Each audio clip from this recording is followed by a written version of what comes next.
Live from the 215. This is not Ace Porter. This is 30 Case. Next to me, though, is Ace Porter.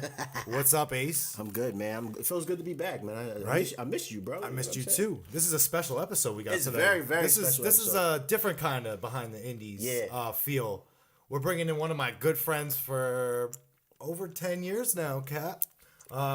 Guitarist for a very, very good band. Very up-and-coming band, very popular in our city in Philadelphia. Just recently played the BB&T Pavilion, opening up for Alice in Chains, Ghost, Dorothy, who else? Radkey, a couple other people. Jonathan Davis. Jonathan Stone Davis. Temple Pilots. And then we got coming up on November 2nd, they will be playing at the 2300 Arena, a.k.a. ECW Arena in South Philadelphia. Yes, sir. My man, Chris Capitanio from In the Presence of Wolves. Give it up, man.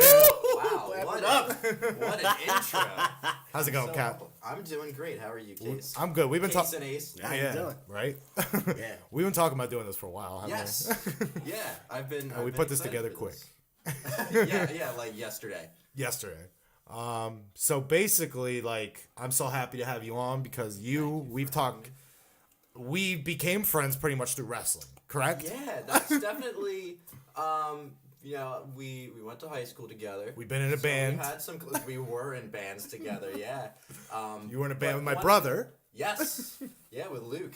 But one of the things that was always keeping us together outside of all that stuff was wrestling, and kept us as friends after high school and to even this up day. until this day. Yeah. Yes. So let's before we get into the wrestling, because obviously this is a wrestling podcast, but Whoa, no way. I talk about you guys on the show a lot in the presence is of very wolves, and much we appreciated. right now we are in the presence of wolves. At least one of them, a lone wolf One tonight. wolf. But not Baron Corbin. Not Baron, not that lone wolf, different lone wolf. So let's just talk about you and the band. Like, I already kind of talked about the most recent show you guys had, but just tell everybody a little bit who haven't listened to In the Presence of Wolves about them. Yeah. Well, we are a progressive metal, progressive rock band from the South Jersey, Philadelphia area. We've been doing this since like 2012. It's been in our mind since before then. Another one of our very close friends, Vinny Stamato, and I started the band ages ago. I've known him since kindergarten. Yes. Quick story that you've heard, I'm sure. I was gonna say I haven't. First day I met Vinny, kindergarten. First day we're sitting next to each other, and I believe I said, "Can you spell your name?" And Vinny said no, and I said, "I can, Casey." And ever since that day, me and Vinny have been best friends. He lived down the street from me. Yep. So that's him too. He's kept us together too. Oh yeah, for sure. and he and I have a whole brotherhood. So we started the band a while back. We're pretty different from a lot of acts in the area. In a good way. Yeah. Really good. And we weren't really sure how our music would be received early on. It's not necessarily the most easily digestible stuff, is a phrase that I use, not to say that it's like that crazy by any means. But it requires some active listening, and it's a bit more complex. But, I'll agree with that. Yeah. I'm one of your best friends and Vinny's best friends, and I've told you like takes me a couple. The first album took me a couple times. The second album, the most recent one, love that one. Awesome. Well, we're very proud of it. But yeah, so we sort of hit the ground running in Philly, right from the get go, because we felt like we would be appreciated a little bit more here, and luckily it's all just been upwards and upwards. As you mentioned, we've released 2 albums that you can listen to on any of the sources. We're on Facebook, Twitter, Instagram, the whole 9. You can listen to the albums on Spotify, iTunes Music, or Apple Music, Google Play, whatever. First album was in 2014 called Thalassus, and the new album came out a little over a year ago with the most pretentious album title. I love it though. Because it is a concept album. It's called Of Two Minds, Stages 1 to 2, The Ape in the Cage. Great name. Yeah, it's got a lot going on there. But yeah, we've been making the rounds, as you mentioned. We played the BB&T Pavilion most recently when we opened the Emma Barbecue, which was one of the coolest days of my life. Me too. Yeah. It was that was just awesome, and we're just trying to ride the momentum we got and keep taking things higher and higher. Well, you see me everywhere. from your biggest show at BB&T, from one grape room down the street, from back in the day when we used to play the Harvest Festival. That was like a week ago? I think so. We missed it. I was like, oh man, we missed it. I think I played like 7 of those. So I've known you for a long time, and ever since I've known you, you've been into music. Who have been? I mean, I know who have been some of your biggest influences, but so who have been some of your biggest influences in music that got you into it? It's funny. It starts with the stuff before you start playing an instrument. So I always loved like Eric Clapton. That was like the first person that I was super into. But then being growing up in those early 2000s. It was just a really good time for music. So like Linkin Park was huge for me, and Foo Fighters were huge for me. And it was all those kinds of bands that got me into wanting to play music. So then I started playing guitar in 2003. Yeah, early 2003, right before I turned 13. So yeah, Linkin Park, all that stuff, Thrice. I was on Taking Back Sunday. It was all that MTV2 stuff. When MTV2 was big, or at least it was to me. And then from there, going into high school, I got into more progressive acts, bands like Incubus, Muse, Coheed, Pink Floyd, Fall of Troy, all those kinds of guys. And that's what sort of brought me to Rush, which then got me on the path that I'm on now in terms of being a progressive rock, progressive metal guy. Which then led me to bands like Porcupine Tree and Mastodon and Opeth and all kinds of metal stuff, which is awesome. And then, of course, just to bring it back to the original subject of wrestling, is being into that stuff.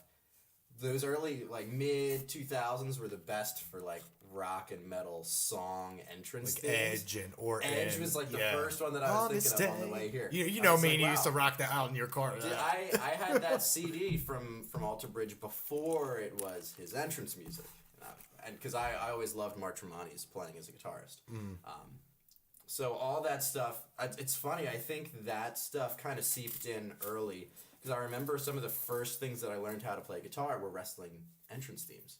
Like I learned Triple H's entrance theme, the DX entrance theme. Those are like 2 of the first things that I learned how to play on guitar. So all that stuff too, I feel like that played a big role early on. Yeah. So it's funny when you talk about like the different influences because those heavy guitar riffs and like DX, like it was NWO. Were you? I know you were big in WWE because like we all watched that. Were you? I know it was before I met you, so I'm not sure. Were you big into WCW at the time? It was weird. I was never allowed to watch wrestling when I was really little. Well, yeah, knowing your parents. Yeah, I come from a pretty strict. Like I wasn't allowed to watch rated R movies until I was able to go and see them myself. So I started watching right at the tail end of the Attitude Era stuff. I started watching with the Invasion. Okay. But I had tons of friends that were super into it way beforehand. So I had like WCW Mayhem. Okay. The video game. Yep. And I would play that with my parents all the time. So I was always aware of stuff. I remember friends having like pictures of Sting up on the wall, and I was like, "Yeah, who is this guy? This is the coolest dude I've ever seen in my life." But I never watched it early on. So now, stuff like the WWE Network, it's fun catching up on some of that stuff that I missed. It is. I actually sat down the other night and I actually went all the way back and watched the first Monday Night Raw, the first match. With Bobby Heenan outside with Sean Mooney trying to get in, and then Yokozuna versus Koko Beware. It was like the whole thing. I was just like, you know what? I want to go back and watch it. Because like the anniversary was this year, so I was like, I don't think I've actually sat down and watched the whole thing. I've seen like most of the pieces of the whole show through clips over the years. I mean, Christ, how many anniversary shows and top 10s and top 20s, but I never sat down and watched the whole show, so I just recently did, and like it's so cool to do that. So I think I might actually, viewers or listeners, I might actually start going back and recapping if you guys want to watch along. No pun with me. But anyway, so going back to that, so I know Jim Johnson is a big guy that you liked. Talk a little bit about that. Well, I think I've joked to you that he had like the perfect job. Now, see, there's no joke about that. Yeah, there's no joke about like, that. CFOs have kind of taken over for him, but like that's just such a cool gig, being able to write stuff in it, and especially with me as a guitarist. So much wrestling music is very guitar based, very guitar driven. Yes. Most of but pretty much the best themes. Yeah, and it was funny on my way here. I was thinking about it, and I'm like, man, there's so much of wrestling theme music, at least in WWE, and even actually, in New Japan too. There's so much metal.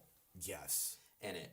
Now I'm not sure if that's partly because of like how the 80s were so important and hair metal being so huge and stuff, and that being when wrestling really hit those heights, and I don't know if it's because metal's always been kind of like a tough guy thing, but yeah, as a guitarist, it's always been fun listening to that stuff, whether it's like Ultimate Warriors. To stop you for a second, when you with the metal and the tough guy stuff, you're absolutely right, and it transcends into wrestling. You look at Motorhead and Triple H. Oh yeah, Lemmy and Triple H ended up being pretty much best friends to where Triple H was giving the eulogy at Lemmy's funeral. Yeah, like that's how much wrestling and music go hand in hand. Yeah, when you think about it, and the tough guy with the metal. I mean, you think CM Punk's music. He was what the superstar who took no shit from anybody, said whatever he wanted. Stone Cold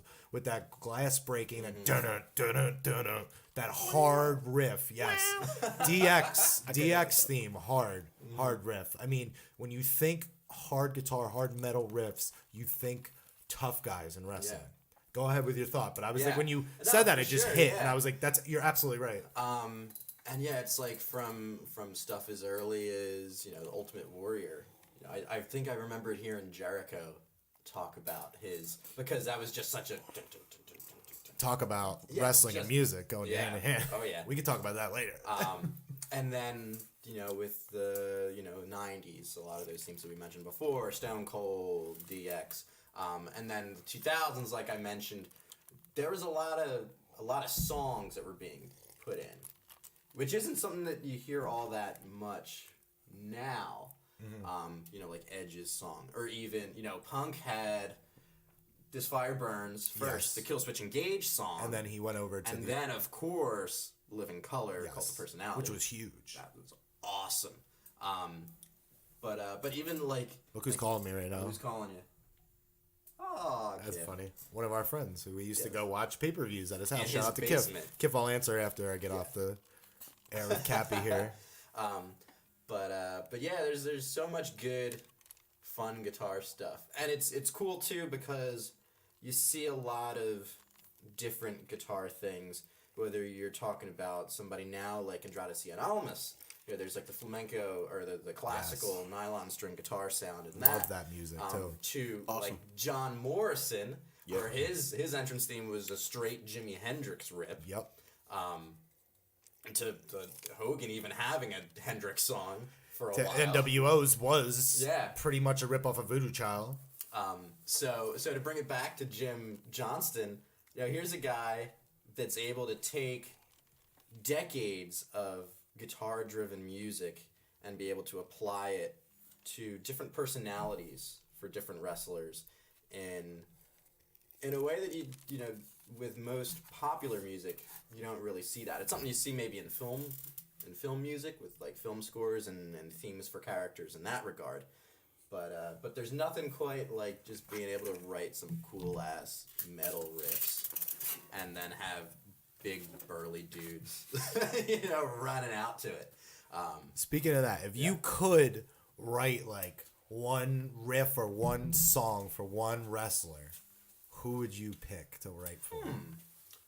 That's a tough one. I know you're a big New Japan guy. Yeah, I do. So I picture you probably picking someone like Suzuki or someone like that. Well, Suzuki's already got you can't cause that's one of the things that makes you can't mess with his song is so good, Suzuki's, especially when you see like the old ladies in the audience singing it. Yeah, exactly. Like everybody. No matter how much they hate Suzuki, they're still singing his song. Yes. So when I think about this question, it's like, okay, who's somebody whose entrance music maybe I don't like all that much, or maybe I feel like it doesn't really fit them as well as somebody that it's like I feel a kinship with. Okay. I mean, one of my first thoughts in terms of, obviously I love Daniel Bryan. Yes. So much. Ride of the Valkyrie. So he's got Wagner. I was gonna say, would you mess with that? I wouldn't, but it would definitely. And I know he's one of your favorite wrestlers ever. So maybe it's got to be one of the indie guys because there's a lot of kinship. I think that's what made me bring up Daniel Bryan is there's so much kinship between the idea of an indie wrestler and an indie musician. That's why we wanted to bring you on. Yeah, and we can get to that next. So definitely a guy from the indies. I would say maybe Dean. Yeah. Yeah. Because I feel like his theme is garbage. Yeah, I agree. It's so simplistic. It doesn't have any of his character to it. It's just it's a riff with 2 chords, and then a whammy bar simulating a motorcycle. That's it. That's not Dean. No. Especially not now. Especially now. So that actually makes it even cooler. Hey, WWE, if you are listening, yeah. It Pal, in the presence of wolves, would love to write Dean Ambrose's new theme music. Oh, that's your boy. So yeah, Dean. Okay, I like that. I like that. That's my choice. If I could pick, I would probably do. I would want to pick someone cool like Undisputed Era, but I don't want to mess with their theme. Mm-hmm. So I like the way you went with it. Yeah. I don't know who's got some shitty music out there. Cesaro had pretty bad music. Yeah. But he's been... I love Sheamus's, so... Yeah, Sheamus is good. I'm glad that... Cesaro's always had great, second hand. The people that he was associated with always had great music. Sheamus's music was great. The Real American music, Jack Swagger music, that was great. But who else has bad? I think a lot of the... I think in NXT, there's a bit more... I think some of the themes are a little bit more generic. Definitely. Because I was thinking about that because it's like I love the songs when I hear them in isolation, but if I hear them one right after the other, Roderick Strong's music, Pete Dunne's music, and Shayna Baszler's music. Did you say Pete Dunne? I love Pete Dunne. I feel like they're. Oh yes, he's bringing up the UK title. How'd you hold on to that? That's beautiful. How heavy is that? It's got some heft. Hey, Ace. By the way, guys, Ace is on the podcast right now. He's just doing stuff. Get over here.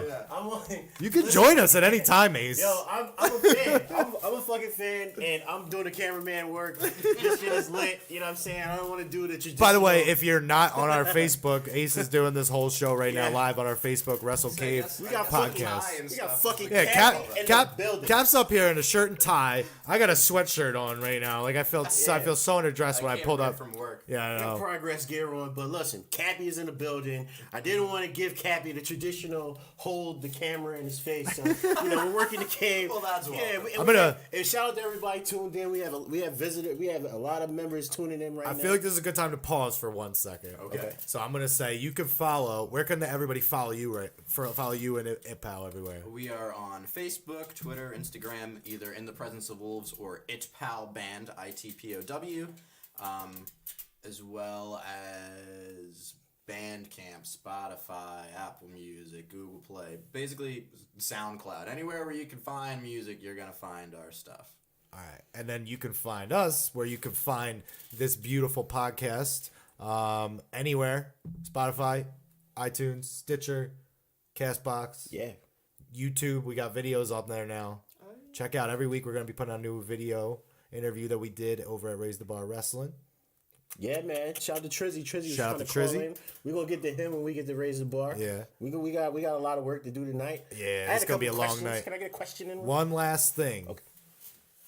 Yeah, hold on. You go with the questions. Cap, at some point, we would love to talk about your 1 year anniversary that you had recently. My 1 year anniversary? Not yours, the band. Oh, yeah. And we can talk about that. It went from bad to good. Oh, yes, okay? Absolutely. What's your questions for Cap? My question's Cap. I'm going to take over this for a little bit. Yeah. All right, let me see. I have a few questions. So my questions is, you're a musician. Yes. What is the feeling like before a show? Like, do you open and then played a lot of shows, a lot of different venues, a lot of different times. As a performer, fellow performer, what is your mindset before you go into your set? You get like, how do you get into that cap zone? Like, you know what I'm saying? It's a bunch of things. I always stretch for starters. We're really active when we play on stage. We're running all over the place, contorting our bodies into weird shapes. I'm known to express myself through violent neck and head movements. So stretching is key. Especially, I'm 28 now. I'm not getting any younger, and so stretching is number one. And then I do tons and tons of drills with guitar, just to make sure that my hands are doing what I want them to do, and that's both of them. But luckily, I've been doing this for long enough that, nerves don't really come into play all that often. Playing the BB&T Pavilion, that's a whole nother story. Yeah. In front of 2,500 people. But most times, just being there in the show, especially, we're very fortunate to play with lots of bands that we really enjoy. And that stuff alone gets you pumped up. Right. Sitting at shows for hours before you get to go on stage, that gets you pumped up. Because you're like, I just want to get up there and kill it. Yeah. And while the momentum is still at a pace, because you don't want to go. Sometimes you don't want to go too early. Sometimes you don't want to go too late. You want to get the crowd while it's hot, and you try to pick up, like, even like in wrestling terms, where it's like, depending on who goes on, the crowd might be hot, they might be cold, and then you got to bring that energy, back up, and your energy. I don't know if you're the type of performer that actually just gets in your zone, stay in your zone. I've always been the type of performer that, like, I get in my zone, but I feed off of the energy as well. Yeah, like, I was tired before y'all came in. That's why I cut on the music, and then y'all came in. It was a situation where it's like, let's keep rolling, let's keep showing everybody like how exactly we do it. You know what I'm saying? So are you that performer that feeds off of the crowd, or do you stay in your cap zone? I know, like I said, we tend to go nuts, and if the crowd is into it, I can vouch for that. Yeah. From whether it's the smallest room or the biggest room, 5 or 5,000. they give you the energy no matter what. I can vouch for that. Vinny actually gets pissed off when people don't get as rowdy as he is. Vinny hates the crowd. At the grape room, it's always that one person that hates the crowd. At the grape room the other night, Vinny was like, he's like, come on. He was like, Meredith, shout out to Meredith. She was getting rowdy. Oh yeah. And her hubby. But yeah, and also I'm fortunate in that I'm in a band with a really great group of guys, and we really feed off of each other too. And sometimes that's in unexpected ways. Obviously, if we're having a great show, everyone in the crowd's into it. We're into it as players. Everything's going great. We're killing it. Sometimes if somebody's pissed, like they screw up some part, something breaks, that sends us into another level where we just don't have any regard for our bodies, for our instruments anymore. We just want to destroy. We're really big fans of a band called the Dillinger Escape Plan. Right. And one of their guitarist is our producer. So we tend to take a lot from them, and they're known to just destroy. Just fuck shit up. Everything. Awesome. So we try to do that. Awesome. I had one more question. Go for it.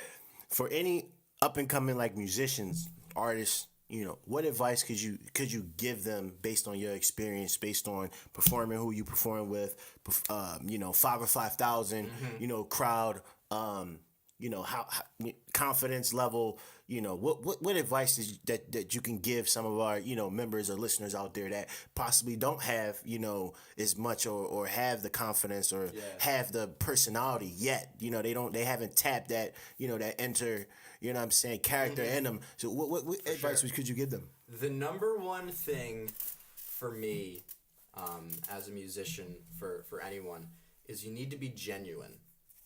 And what I mean by that is, if you're just playing music because you want to make a quick buck, people can see right through it. If you're phoning it in, playing some kind of music where you're like, oh, maybe if I play this kind of stuff, people will listen more. It needs to be from the heart. And when you really tap into that and you're really truly able to express that, people gravitate towards it. Like I said, with our stuff early on, we had no idea how people were going to receive it. So we were just like, screw it. You know, this is us. We'd been in bands where we weren't totally happy with what we were playing. So when we were finally in the position to play the music that was really a true extension of ourselves and our, you know, complete expression, that's when everything changed. People started to notice. People started to pay attention. People started to get into it. Because although there's the idea of selling out and trying to do something that appeals to a mass audience, there's an audience for just about anything. You know, there's an audience for deathmatch stuff, you know, bringing it back to wrestling. And there's an audience for every single kind of music. And if you're genuine, that's just something that I think we as humans really pick up on that. And you can tell when a person is like, yeah, that person's living their passion right there. Authenticity. And it's electric. You know, you get into it. You become more attached. And I think that's something that I always try to keep in mind for me. It's something that I always try to make sure that my band, you know, because there is so much stress and so much stuff that comes into the music business. Hey, especially with a band, come with a guy that performed with a band, you got to get like 4, 5, 6 people on the same page at the same time. It definitely can be challenging. It's a marriage with 4 people. Yeah. And all of them are, you know, pig-headed guys. Especially the 4 of you. Yeah, we're all very stubborn. So look, who? All 4 of you. You obviously. Sure. We've talked a little bit. My name is Chris Capitanio. Yeah. I play lead guitar and sing background vocals in the Presence of Wolves. We have Vinny Stamata, who is our lead singer and bass player. There's Mason Ingling, who is our drummer and just crazy man, absolute beast. Love him. And then the newest addition to the band, although he's been in the band for about half of its life at this point, is Jim Ellis. And Jim used to be in a band with the aforementioned Meredith. Yep. We saw on our show. And shout out to Butt, who used to be in the band. Good guy. Yes, shout out to my friend, my great guy. I saw him last week, actually. Weekend. Good. He has the most unfortunate name. His last name is Butt. Well, and his first name is Justin. Justin. And his middle name. Just in Butt. Yeah, and his middle name is with an A. So his full name, if you include the initials, Justin A. Butt. His parents hate him. Hey, man. Shout to him. He's awesome. He's a great guitarist, great guy. We went to the Spellbound Brewing anniversary show on Saturday. One last question. What is the hardest part of like being in a band? Like I know we kind of just talked about, you know, the industry in itself. Taking care of your mental health. There's been numerous articles that talk about how musicians have a lot of trouble with that. And I've always been a really optimistic, happy-go-lucky guy. But even I've noticed that it's been taking a toll. Because there's so many things that people don't see that comes with being in a band. Yeah. Especially a DIY band where you're doing everything from managing to booking to writing. You know, there's life that's outside of the band that you got to take care of. And sometimes you have issues in that life, and those things seep into the band. True. There's all kinds of, you know, there's always all these outside stressors as well as inside stressors. Things, you know, if you're in the band, you know, you get in arguments all the time. Like I said, it's a marriage with however many people. So it's really easy to get caught up in that stuff. And all those little things start to wear away at you, you know, a little bit at a time. And that's when it's really important to, again, be genuine and realize, you know, why you're doing it. It's because you love music. And it's because it's an expression, you know, it's your way of expressing yourself. But yeah, definitely trying to take care of that stuff. You see it all around. People have a lot of problems with it. Yeah, sure. Speaking of like the ups and downs in the band, I know recently, if you want to talk about it? Yeah. All right. So on the road, just like wrestlers, you guys are on the road a lot. Yeah. You guys are in and out, living in your vans, driving together, 4 dudes all the time. And you guys celebrated an anniversary recently. Not the best anniversary, but it comes with a nice story at the end. Yeah, it does. So we did our first like real tour a little over a year ago. It was last October. It was a 2-week run, or 16 days, something like that, a little over 2 weeks. We went out to Chicago and back. So we went out to Chicago for this Progtoberfest festival. That was the catalyst for the entire tour. They were like, hey, we want to have you play this all prog rock, prog metal festival in Chicago. And we're like, hell yeah, this sounds awesome. They're like, we want to pay you. We're like, hell yeah, that sounds awesome. So we're like, okay, well, how do we do this? Do we fly there? Do we drive there? And we were like, well, screw it. Let's just do a week there and a week back. So we did a bunch of shows on the way there. What kind of cities did you hit throughout this tour? Let's see. Come on, you guys got all over the place here. Yeah, we did. I'm trying to remember what the route was. I've always been really bad at like the geography of things. But we had a couple dates in Ohio. We had a couple dates in Indiana. This wasn't the tour you hit Canada. That was the one after. No, that was in January because that's when you guys met up with July. Pat. July, because that's when you guys saw Pat, right? Or Pat was up. Yes, in, Pat right came to see us in Toronto for Yeah. Slammiversary. Yes, he was at Slammiversary. What are the odds? Was, what are the odds? Yeah, it was perfect timing. But yeah, so we went out to Chicago. We played 8 shows in 8 days, which is really tough. Yeah. Especially if you're really active on stage. By like day 6, Which you guys are. Yeah. A lot. Very active. So I was feeling it hard. But we were in Chicago and we were staying the whole weekend. So we're like, cool, we can sightsee, we can have a great time. So we played on the Friday night. We had all of Saturday to explore, and Saturday night, like, we went out with the band that we were on tour with, a band called Five of the Eyes. They're from Portland, Maine. They're fucking awesome dudes. Really, really good friends of ours. If you like the Mars Volta or Led Zeppelin or just good music, go check them out. Check them out. Yeah. So we went to I think it was a Japanese karaoke bar that night. We were out late, had a great... Chicago is a great city. It's an awesome But city. I have to say, Awesome just city. like you didn't have a great experience, I've been there twice in the past, 3 years and didn't have a great experience. But I love the city and want to keep going back. And it's not because of the city. Yeah. But So we were having a great time. Everything was awesome. We were living our best lives, as they say. So we wake up the next morning. And I forgot where we were going to go. We were going to go just like... I wanted to go to the Salt and Pepper Diner, but it was Oh, closed. Dude, come on. We were so mad. Did I send that picture to you the one time I went with Steve? I think so. Where I looked up, I'm hammered drunk on Clark Street or wherever the hell, you have all the bars around Wrigley. Me and Steve are hammered. For those of you who don't know what the hell we're talking Shout about, it's a out to John John Mulaney Mulaney. joke. John Mulaney's hilarious. And I just look up and I just see the Salt and Pepper Diner outside the window and I'm like, I have to take a picture. Yeah. I think I sent it to Vinny. I don't know if I sent it to you too, but. But yeah, so we got up the next morning. We were like, okay, we're going to do all these things. It's going to be great. And we got to our van to realize that it had been broken into that night. Oh shit. Yeah.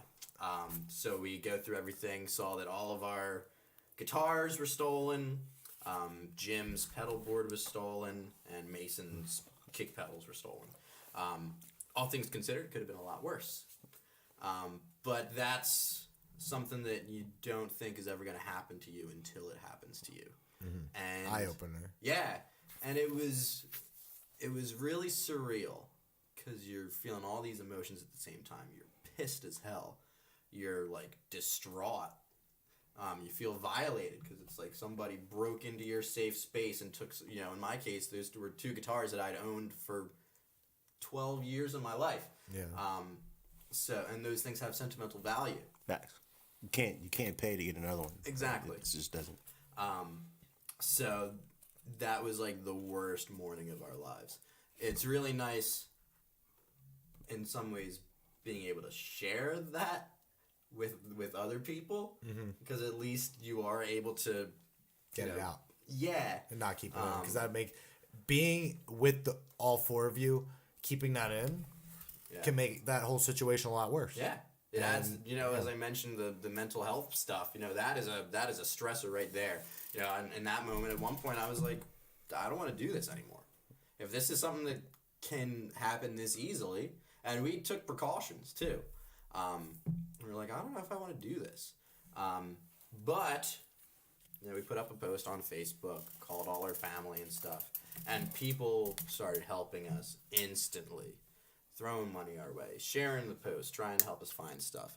And the amount It was amazing. of support was absolutely incredible. And not just from like where we're from. Like Yeah. you guys got it from all over the place. We played, you know, as I mentioned, we were playing in Chicago for that festival. So, guys, I think his name was Kevin Pollock, who was putting on the festival. We let him know. We were like, hey, this happened last night.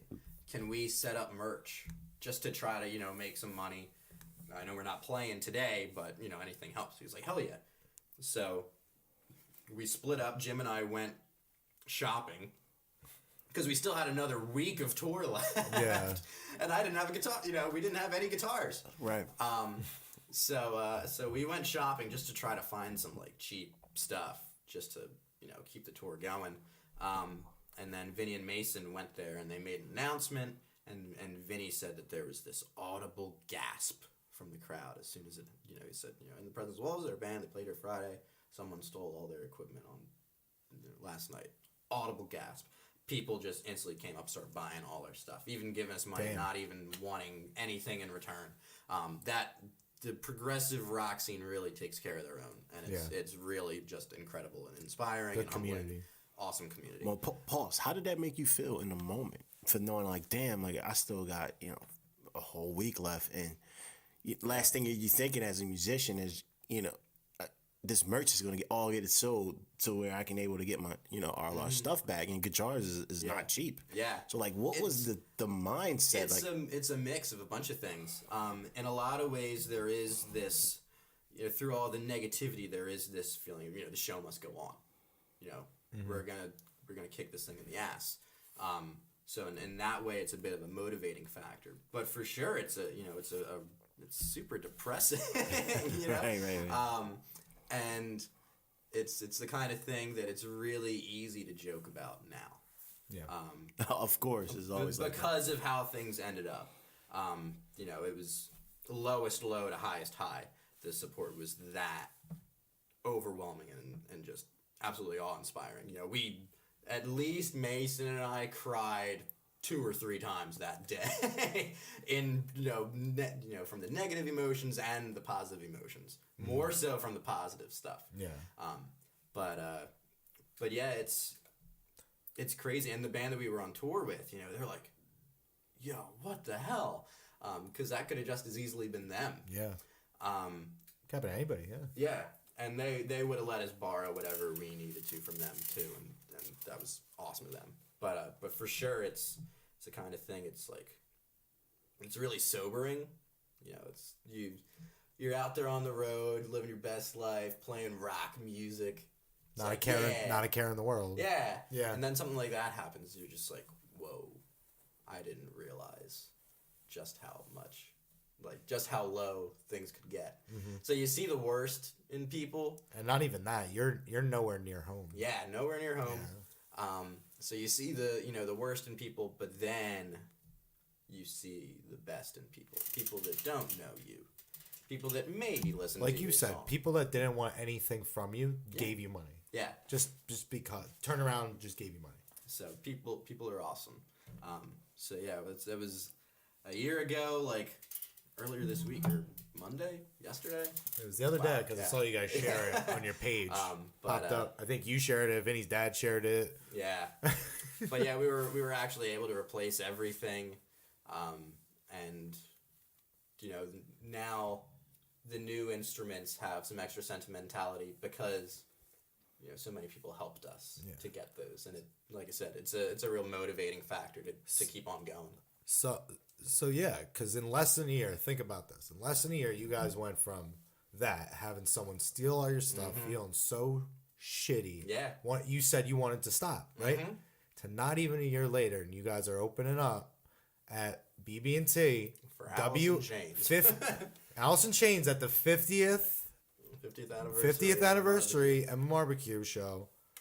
And they pick you guys to open up for Ghost, for Alice in Chains, for Dorothy, for Radkey. I know I'm leaving more people out. Stone Temple Pilots. Like, you guys open for some legendary bands. Yeah. And I know you're a huge fan of Ghost. Oh yeah. So I knew love for Ghost. you Love were. Alice in Chains. Yes, I knew you were just like in heaven. Yeah. And I'll say, I've gone to so many festivals where there's bands playing all day, and usually you guys went on at what, 12? 12 between 12 and 1 Yeah, around, because maybe- I was right there in maybe front. You 12, saw me. 30, I was right yeah. there in front. Yeah. Usually when I go to those shows, there's not people around. Mm-hmm. There's people up front, like where I was, and then when you turn around, there's nobody up there. Yeah. There was a shit ton of people for Oh, you guys. yeah. like, and everybody was digging it. Yeah, like the there estimate- was. I think the estimate was 2,500 people, And which that's was way good more than for, we'd ever played for in a front of. show that went all the way until what, almost 12 o'clock at night, probably 11, Yeah. 11:30. Yeah, You at guys least. kicked it off, and there was that many people there. And those people stayed all day, and they got there Yeah. early to see you guys. Yeah, And that's exactly what So in less than a year, you Yeah. went from that to that, and that's awesome. 2,500 is. people to see y'all and to start the day, and they have 12 more hours Yeah. to go. Seriously. Man, that's a fucking accomplishment, and you then- guys. And not only that, and then you guys went on and fucking killed it. Dude, we play. It's funny now watching videos back because we played everything. We already play everything really fast. Oh yeah. Mason, our drummer, is very excitable. It's one of the things I love about him. I'll say this. One of the best things, if you go to In the Presence of Wolf show, just watch Mason's face when just watch Mason's face. Oh, yeah. And that alone is worth the money. Yes, I agree. We wanted to do a calendar with like a bunch of his crazy faces, but so for that show, Seriously, it's hilarious. So for that show, we played everything so fast, and it's the kind of thing you're in the moment. And luckily, I did have the foresight to be able to like take numerous points throughout the day and just stop, take it all in, really appreciate it. And I've always tried to keep Daniel Bryan's retirement speech in mind because he talks so much about gratitude. Grateful. And He that's said that something- about yeah. 100 times. And that was something that, from people helping us when we had our stuff stolen to being in that position, I've really tried to keep that in mind and, embody just, how grateful I am that we've been able to be put into this position where people care. Yeah. That's cool as shit, Seriously. Absolutely. That's We're in the same, like, we do this for fun, and like we every week are amazed. Yeah, it's Like- it's beautiful. It's a beautiful thing. Yeah. And like you said, authenticity, like, Be real. Like yeah. we have multiple times through this thing have changed the format, changed everything because we're not changing. We don't want to change us. Yeah. And that is exactly what you said. That is exactly what we want to be us. We don't want to like change us. And people like you. And because people like you're you because you guys are you. Exactly. Yeah. That's why I love you guys because you guys don't freaking stop it. No, because you guys legit like me. We have other friends that are in bands and they're like, "Oh, come to my show," and I'm like, "Okay." Yeah.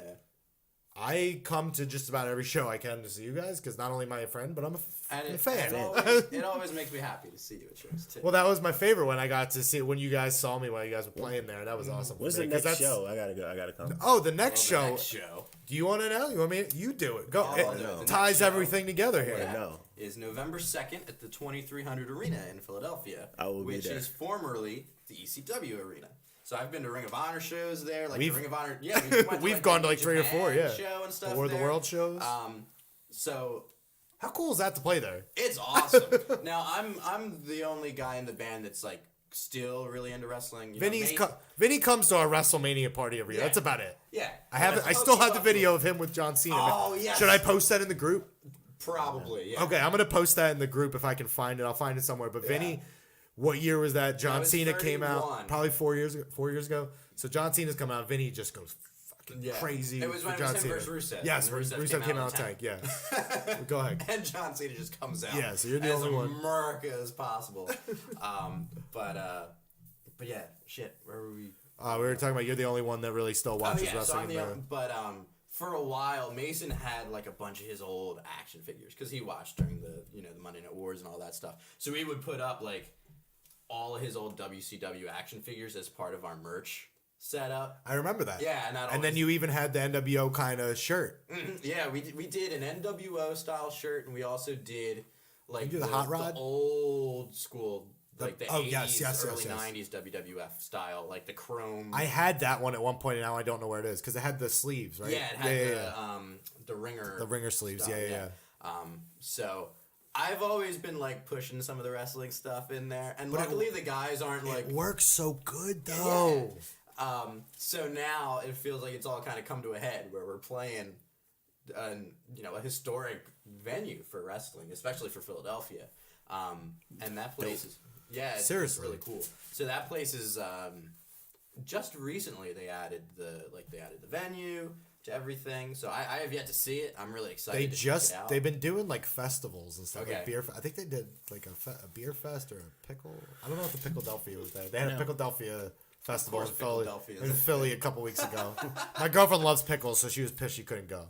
Because I really wanted to take her, but no. Now here's the question: do you like pickles? There's only one kind of pickle I like. There's two kinds. All right, there's two kinds of pickles I like. I like fried pickles. This is the weirdest tangent, but I like fried pickles. Yeah.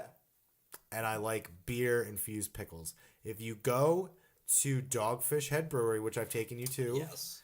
do you know the Paul Bunyan's lunchbox outside where they make the food? Oh yeah. So not all the time, and sometimes they have beer infused pickles, which is the only time I like pickles by themselves. Yeah.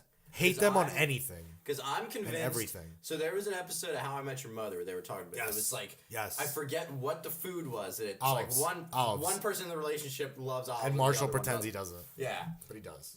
But I've noticed that I think it's pickles. I think it's pickles. It is pickles because my girlfriend loves pickles. Des does. I hate them. I hate them and Lindsay loves There them. we go. Further proof. Oh, yeah. So where did that tangent come from? It came from 2300 2300 Arena, ECW Arena. Yeah. So tell me about this show. November so 2nd, ECW Arena, Yes. South Philadelphia, 2300 Sansom. That sounds about right. Yes. I need Sansom, to make and I sure- have the pin from frickin' Pro Wrestling Tees, where it's Sansom and what's the other crossing street? You know, I'm talking about the pin. I know It's what you're talking whatever. about, but Forget about it. But I want to make sure that I get everybody's band in here. I don't have to forget any. So it's us in the presence of wolves, of course. It's another. Are Philly you band. the headliner? Or We the... are headlining. Yes. Nice. Yeah. Vinny texted me about the tickets today. I was like, I'm coming. Yes. Don't worry. Jim lives 10 minutes from me. Just give him tickets. It's a band called Stereotitans. They're another Philly band. They are awesome. They have like a comic book and they do like crazy cosplay stuff. Awesome. They're really awesome, and they're wicked musicians too. Their singer has an awesome. He reminds me a lot of the guy from Living Color with his voice. Okay. They're sick. They play the Game of Thrones theme a lot. And it's always just like yes. Then we also have a band from New York called Added Color. We've been trying to play with them for a while. They've been trying to play with us, so we're happy to finally make this happen for them. And then we have two other bands that I think are a little bit newer to the Philly area. I'm not familiar with them. I'm really excited to see them. We have Oblivion, Her Majesty, and Athena. So we're pretty hyped. So that's November 2nd. Looks like I think doors are at 7. It's only $10. Parking's free. So yeah, come on out. The ECW Arena. I'll probably wear some sort of wrestling T-shirt on stage. So how did this whole thing come together? Like the 2300 Arena, ECW. 'Cause you told me about it. I think you told me about it at Chickies and Pete's, right? After one of the meetups. So we've been working with this Philly company called DVT Entertainment for a while. Pretty much since we've been playing Philly. Our second Philly show ever was at Dobbs, and these were the guys that booked us, Jim and Vince. They are awesome. They've been with us every step of the way. They really helped us out with putting out our album and helping us get it overseas, to helping us out behind the scenes at the MM Barbecue because we didn't have any idea what we were doing. So they, as soon as 2300 put in the venue, they were like, hey, we want you guys to be doing some of the booking here. So we've been trying to make it happen for a little while, and this is just like, now it's the perfect time to really just put on an absolute banger of a show. So people can buy tickets now. How much is it? 20, right? I think 10. Even better. 10 if you. Yes. All right. So there's no reason. This is in Philly. We are Philly, based out of Philly. So if our Philly listeners are not there, I'm gonna kick some asses. So you better be there. Yes. $10, November 2nd, 2300 Arena, 2300 Sansom Street, South Philadelphia. In the presence of wolves, gonna melt your fucking face. They're my headlining face too. The headlining. They're headlining too. Meredith will be there. I know Meredith will be I there. have a She's feeling. always It's there. a Me and big her, deal. Yes. me and her were rocking out down on Grape Street Nice. a couple big weeks deal. ago. And that's gonna be our last show for the year. For the and year? For a little while. All right, so another. This is all- So this yeah. is your last chance to in the catch building, Cap. I'm in in the the building. presence All of right. wolves for this year. So you need to come out to 2300 Arena on November 2nd. Yes, sir. Now, I want to get into more wrestling Yes, talk yeah. with you. All right, music, wrestling Yes. music. Wrestling Cap. music. Give me some of your favorite. I know we talked a little Edge, we talked a little bit CM Punk and all that. What are some of your all-time favorite wrestling theme songs? All right. So obviously there's a bunch. I know. I mean, we've sat in my car and listened to about Oh, yeah. 5 or 6 different albums. Yeah. I obviously the guy we don't really have high opinions of right now, but I love Hulk Hogan's old music, the Real American theme. Yeah, when it comes crashing down. Oh, that's great. For me, I love. Love you, Rick Derringer, right? Yes, yeah, Rick Derringer, rock and roll hoochie coo. I love the themes that really embody the wrestler. Where it's stuff where they take the character into account, personality traits, and not, sometimes some of the instrument choices too. Although I don't like it when it's like this person is Scottish, so we're gonna have the bagpipes. Sometimes that works for me. Sometimes it doesn't. Highlanders. Yeah. But like McIntyre's theme is sick. Oh God, yeah. Yeah. And I like Killian Dane's over the Sanity thing. It's pretty I good don't know too. if I've heard that. You haven't heard that sounds version? Awesome, though. Go listen to that. Yeah, it's Sanity, the Sanity theme, but it's got like a little bit of the bagpipes mixed in. I always loved the Hardy Boys music. I think that was classic. like when I had SmackDown 2. I think that was probably my Underrated is Jeff's old theme music too. the one that You he see sang. the writing on the wall. I played that, and Lindsay preferred that one. Really? Yes. I used to hear the Hardy Boys theme on like Saturday morning cartoons on WB, and I'd be like, "That's the Hardy Boys They theme." still play it at like hockey games. Yes, and it's stuff. awesome. I love it. I think the Flyers play it still. I love all the Lemmy stuff that he sings for Triple H, just because it's. How do you not love that Evolution is a mystery. stuff? And then the aforementioned Alter Bridge for Edge, like the Billy and Chuck music. That shit was amazing and hilarious. Wait, no. Was it that? You Were Yeah, So Good to Me. I love that whole gimmick. Oh, it was great. And then didn't they have Rico with them too, right? In hindsight, it's like that stuff was Never would have probably worked so today. insensitive. Never would have worked today. Would have been like, it was entertaining though. It was fun. We'll leave it at that. Yeah. What are some of my? Do you need another beer there, Cap? Or are you okay? I'm good. I still got some more. All right, because I It's got a couple more over It's here. a strong one. I Are wanna you make good with sure your I get drink? home What are you okay. drinking over here? I'm fucked up right now. All right, good. We got to keep going tonight, so these next shows might not be Yo, that great. I'm fucking fucked up right now. Pat, where you at? All right, so give me some more. Jesus. A really underrated theme that's one of my favorites is William Regal's. Which one? The real. The one that he uses now still. Not the He's a not man. that one. But like that is an evil ass Yeah. theme. And it's so good. And when it hits, you know who it is. Yeah. I You wonder know why who he needs business. kept it, even though we cheer him. Like, Well, isn't it's that weird. ironic? Because it's It's like- him. It fits it had- him. He's not Although mean it's anymore. evil, it has such authority to it. Oh, It's yeah, like yeah. like when you wouldn't were s- afraid that your dad was gonna beat your ass. It's like has You that respected kind of him. vibe. Yeah. You didn't hate him. You respected him. Yeah. So if Yeah. he said something, you were like, okay. But he was still your buddy. Yeah. You know what I mean? That's Regal's. He's got an edge to him, but he's still at the end of the day, he'll drink a beer with you. That's Regal's music. Who else did I love? I always loved Kane's music. Which one? In all Finger that 11? way, Finger fucking 11 one. version? Dude, even the Finger 11 version was No, great. I'm What's your Is that what favorite they Triple said? H theme? Wander Favorite up, Triple H let's theme go. is probably Mine's Game. Probably the game. Yeah. My time. I don't know why. That shit's My just, time? okay. Okay, that's oh not my bad. God, I fucking love it. I loved that as well as the DX theme because it reminded me so much of Rage Against the Machine. The game is legendary for sure. Yeah. Badass. But my time is when he after that I'm so glad you said after that badass. Jim You know Ross my interview. favorites. After that Jim Ross interview and shit, and he just turned that. he'd shown that he was ready to be at that level to compete with the Austins, the Rocks, and all that shit. Yeah. And then that whole interview, the My Time shit, and then the lights, and he started to spit the water, and he had like the see-through like fucking vest. Dude, like, do man. you want to know what my all-time favorite song is? And it's so weird and it's so random, but this legitimately is my favorite song ever. Ready? Hold on, I'll play it for you. Yeah. Like this, and then Mr. I Ass. was Like gonna those, say, those are the Mr. best Ass songs. Has to be Wait, in just the listen conversation to for this. best Listen to song. Look at all I've got. Fire. Yes. It's that sax kick in. It's like some. You don't hear sax in a lot of themes. So that's cool. Yeah. I can dig that. Yeah. I think sax needs to be in more things. Like I'm that. being dead serious when I say I'm not even kidding. That's one of my favorite themes of all time. That's a good one. And then like now, there's so many really good themes right now. Like NXT probably owns for all of the best themes. And like Alistair. especially the like when Undisputed NXT Era. was really starting to pick up. I feel like that was when everybody really like all the themes had their own identity, and it was like you could hear the theme and you knew the character right away, whether it was Until they got called up. Yeah, exactly. Whether it was Charlotte, for obvious reasons, because it started at, it was a variation on her dad's music, to Bailey, to Sasha, to Becky, all of them, Finn. obviously.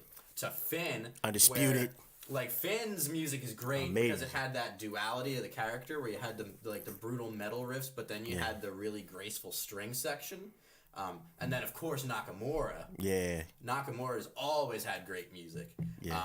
Even the new, I love the new. I almost like the new even more. With the music or with the lyrics it was over a good idea, so it stopped the crowd from singing along. but I still kind of like it. But They it's still sit on. They still sing along. yeah.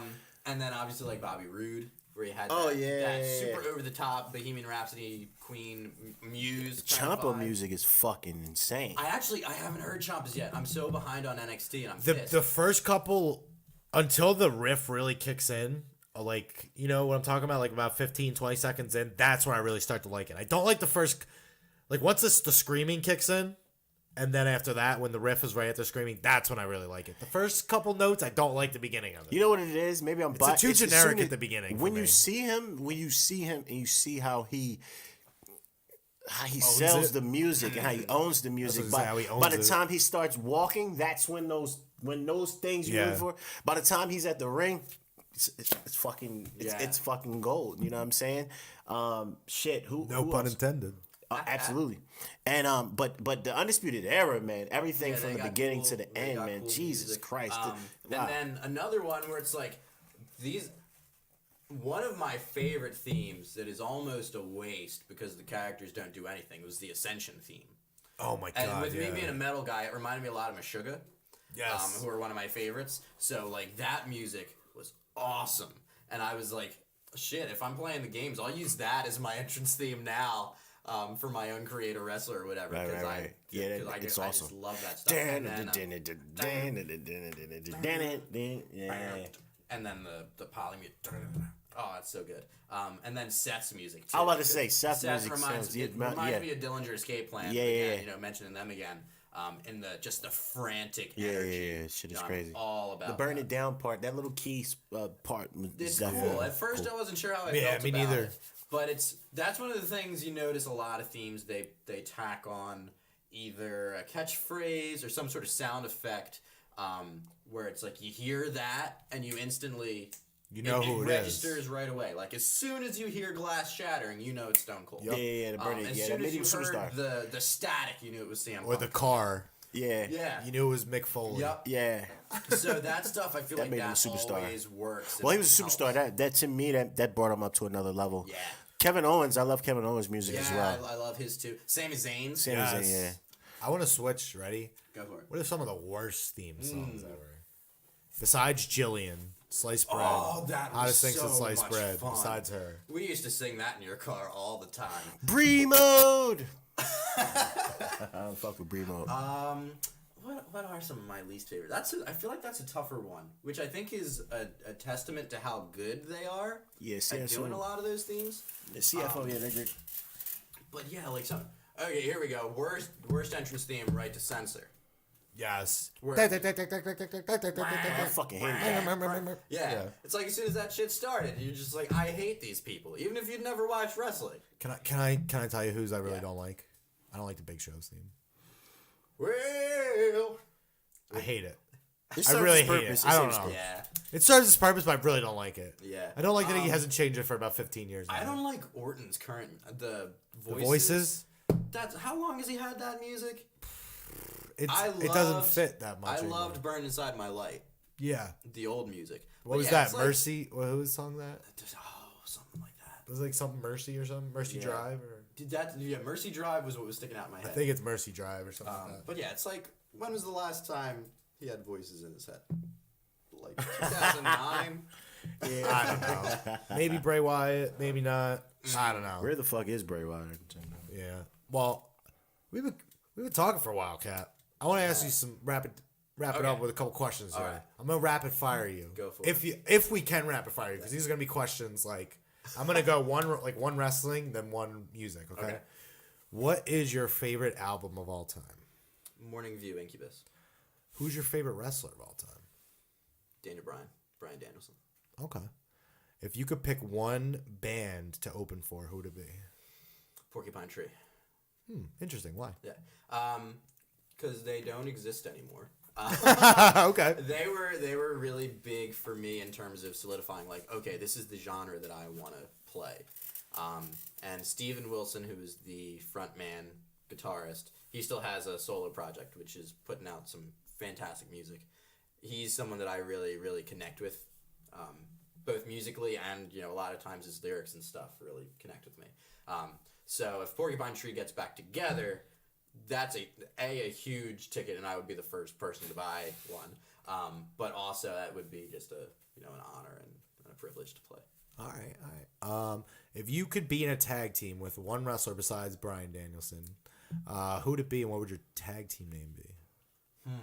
It'd be either Braun or Lars, so I wouldn't have to do anything because I'm a small guy. Okay.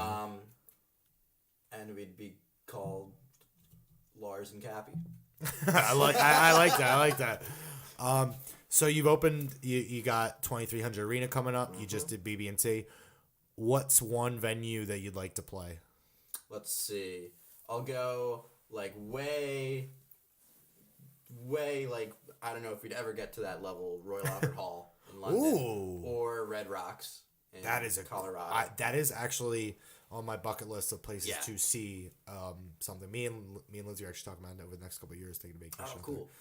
Maybe you and Dez, you want to come with? We can get Kid from Mary. We'll all go. Sounds like a good time. Ace, you want to go? Why not? There you go. But let me think if I can think of one that's a little bit more.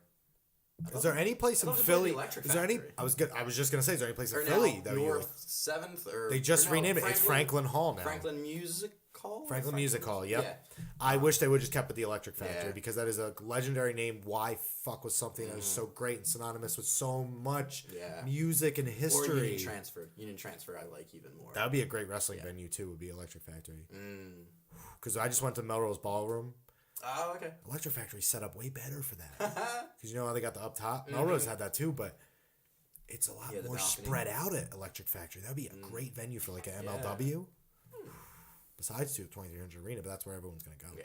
Anyway, Keep back going. in. What is one wrestling promotion or event, show, whatever that you haven't been to that you want to go to? Wrestle Kingdom. I knew that was gonna be one in the United States. I knew that was gonna be. I States. knew that was gonna be your answer. I haven't been to WrestleMania yet.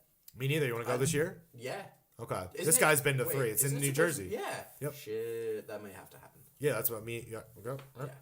Because he's going, we're all going. He's been like 4. I sent out the itinerary. We're gonna get it popped. You woke up. Now I'm back. Ace melted in back. the chair over here. Hey man, listen, Hennessy is very dangerous. I'm a smoker. I'm not a drinker. I can't smoke right now. So I'm like, let me drink my pain away. And as I'm sitting here, I'm like, wait a minute. I'm feeling shit I've never felt before. But I'm still the cameraman / interviewing. So it's like, Camera's I have to gone hold at it this the point. I didn't fuck- even know when the camera went away. I gotta hold it the fuck down. Do you have any more questions for Cap? I got a couple. Do you want me? I got a couple more rapid fires. Let me do this, and then you think of a couple more. Favorite beer, since I know that me Favorite and you. beer, Firestone Walker Parabola. All right. What's your favorite IPA? Favorite IPA, ooh, You know I love my IPAs. that's a tough one. As we're sitting here, by the way, I already yeah, said it, the but the Chamonix Chamonix Creek Creek is shapes of hop to come. Let's see, maybe Creature Comforts Tropicalia. That's a Georgia IPA. It's amazing. Around here, let's see, a more local one. Kane Overhead. Okay. Have you gone to Wissahickon with me before? No. I've taken like Pat and Kiff and everybody there. So another wrestling question. Mm-hmm. Saudi Arabia, yay or nay? I'm just kidding. Yeah, I'm totally big skipping that. nay. I'm totally skipping that. I have a question. Go for it. When you how do you create your music? Like as far as y'all sit down, y'all compose, y'all start off with. Where do you start off with? You start off with the. It starts any and all of those ways. But for us, the number one, without fail, this is how things go. Is it all starts with a riff? Somebody comes up with a riff. For me, I come up with stuff a lot of times when I'm trying to learn something else, and I just put my fingers in the wrong place, and it's like, oh, this is kind of cool. Or if I've learned something new, or I'm just, almost everything happens by mistake, happens by accident, and it's like, oh, that's cool. But yeah, it happens for us. We do things collaboratively, whether it's 2 people, it's 4 people. Doing it with all 4 is kind of tough. Too many cooks is a real thing. Yeah. For me, I prefer to work alone as much as I can and then bring it to the guys, so that I can try to create some direction, create a good amount of material, and then have everybody else put in their 2 cents, apply their own unique musical gifts, and I try to not write parts for the other people too, so they can really put themselves into their parts. If that's the way that you guys do it, it works perfectly. Because, I know how you guys are all personality-wise individually. Yeah.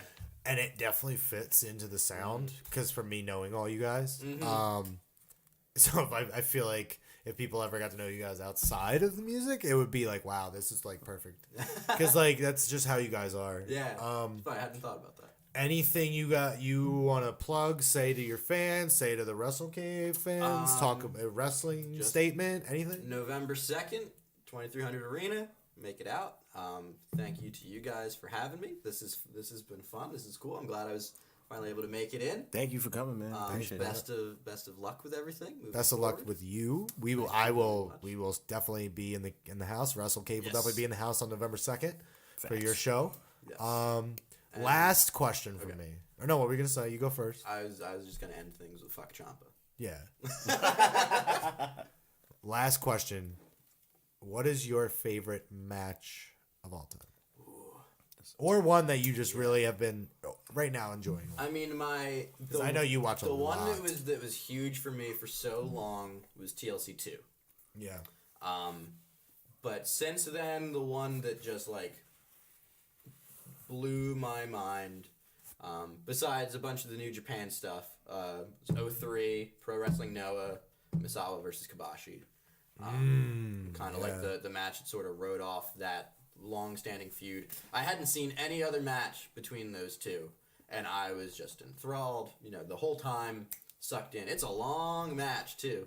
And as someone that hadn't What year really was watched, that? 03. 03. Yeah. As someone that hadn't watched much Japanese wrestling, that one, I was just like, I need more of this. And I'm glad you brought that up, and I'm glad you picked that match, because I know you prefer the Japanese style of wrestling and that kind of style. Why? I think I more do too, but I think more than anything, it makes more sense. I think that's the biggest problem that I have with most WWE stuff is just continuity problems and things not really it's like just like long-term builds and long-term story arcs doesn't exist in WWE. Yeah, and it's like I hated when Kevin Owens and Braun Strowman had this blood feud for a while, and then Kevin Owens quits, and then the next week he comes back and helps Braun. Like, that doesn't make any goddamn sense. But same way, man. But with New Japan, that's my favorite at the moment. Yeah. So the athleticism, it's something where artistically I feel a kinship with. With our music, it's kind of anything goes. Yeah. It's experimental. It can be as complex or as simple as we want it to be. Those guys are allowed to just go out there and tell a story. Yeah. There's nobody holding them back, and that's something that just it speaks to me. Yeah. I agree. You can follow Cappy and his band In the Presence of Wolves on Facebook, Instagram, Twitter, Everywhere. Spotify, iTunes, everywhere. Buy their album, buy their shirts, buy everything. And please come out November 2nd, the ECW Arena, 2300 Sansom Street. What time does the show start, Cap? Doors are at 7, so I would assume first band's at 8. All right, and they are headlining $10. It's their That's it. last show of this year, so you better be there. We will be there. It's going to be a blast. Cap, anything else to say? That's I think that's all. I think you covered it all. All right, Ace, any parting words? Hey, man, appreciate it, man. It's always a blessing when people come down to Cave and tell their story, give some type of insights to our listeners. And it's just surreal that we're in a position to be able to interview, you know, talent and, you know, people that we respect. So, you know, just thank you once again for coming through. Oh, of course. Thank you so much for having me. Go listen to In the Presence of Wolves now. Do it. Bye.